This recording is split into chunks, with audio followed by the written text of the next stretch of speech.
আসসালামু আলাইকুম আরহামতুল্লাহি আবরাকাতু। আজকে আপনাদের সাথে কিছু বিষয়ে কথা বলবো। জীবনের চলতে গেলে অনেক পার্ট পরিবর্তন করতে হয়, বর্ধন করতে হয়, সংযোজন বিয়োজন করতে হয়। একটি গাড়ি যখন রাস্তায় চলে তখন অনেকগুলো দিক মেনে চলতে হয়, অনেক সিগন্যাল মেনে চলতে হয়। বাস্তব জীবনে মানুষের জীবনে চলতে গেলে অনেক সিগন্যাল মেনে চলতে হবে। নিয়ম শৃঙ্খলা বহির্ভূত জীবন আসলে জীবন নয় বলেই মনে হয়। আপনার জীবনের সুখ দুঃখ আনন্দ বেদনা সব কিছুই থাকবে, এটা নিয়েই জীবন। আর এই জীবন চলার পথে রয়েছে নানাবিধ নিয়ম শৃঙ্খলা। মানব জীবনে চলতে গেলে আপনি বহুবার উষ্টা খাবেন, দুঃখ দুর্দশা, আবার আনন্দে উদ্বেলিত হবেন, আনন্দে আত্মহারা হবেন। ঠিক এই বিষয়গুলো আপনার জীবনের অনেক পরিবর্ধন করবে।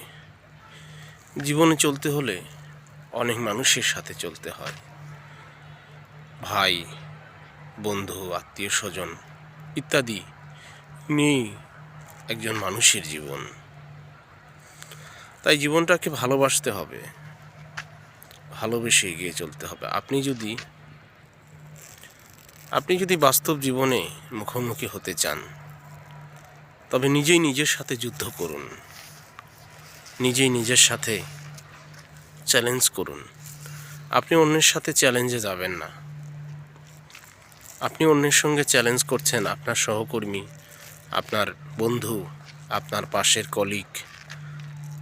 আপনি লেখাপড়া করছেন, আরেক ছাত্রের সঙ্গে আপনি নিজেকে চ্যালেঞ্জ করছেন, কিন্তু আপনি তাকে বলতে যাবেন না যে আপনি তার সঙ্গে চ্যালেঞ্জ করছেন। নিজেই নিজের সঙ্গে চ্যালেঞ্জ করুন, নিজেই নিজের সাথে কথা বলুন এবং নিজেই নিজের সঙ্গে কথা বলুন। নিজের দুর্বলতাগুলো কখনোই কাউকে বলবেন না। আপনার পরিকল্পনা, আপনার জীবনে এগিয়ে যান যে নকশা, সেই নকশার কথা কখনোই আপনি আপনার কর্মস্থানে অফিসের সহকারীকে কখনোই বলবেন না, কারণ সে আপনার ভাই নয়। নিজের জন্মদাতা ভাই, মা, বাবা, বন্ধু এরা অনেকেই ছাড়াই আপনার অন্য সকল ক্ষেত্রে যতগুলো আপনার সহকারী আছে, কলিগ আছে, এসব মানুষকে নিজের দুর্বলতার কথা বলবেন না। এমনকি খুব বিশ্বস্ত নয় এমন বন্ধুকে বলবেন না, তবে হারিয়ে যাবেন। নিজের ভবিষ্যৎ, নিজের দুর্বলতা কখনোই বলবেন না, হারিয়ে যাবেন। এই দিক থেকে খুবই সতর্ক থাকতে হবে এবং নিজের পরিকল্পনার কথা কখনোই বলবেন না। এদিক থেকে খুবই সতর্ক থাকবেন। ধন্যবাদ সবাই।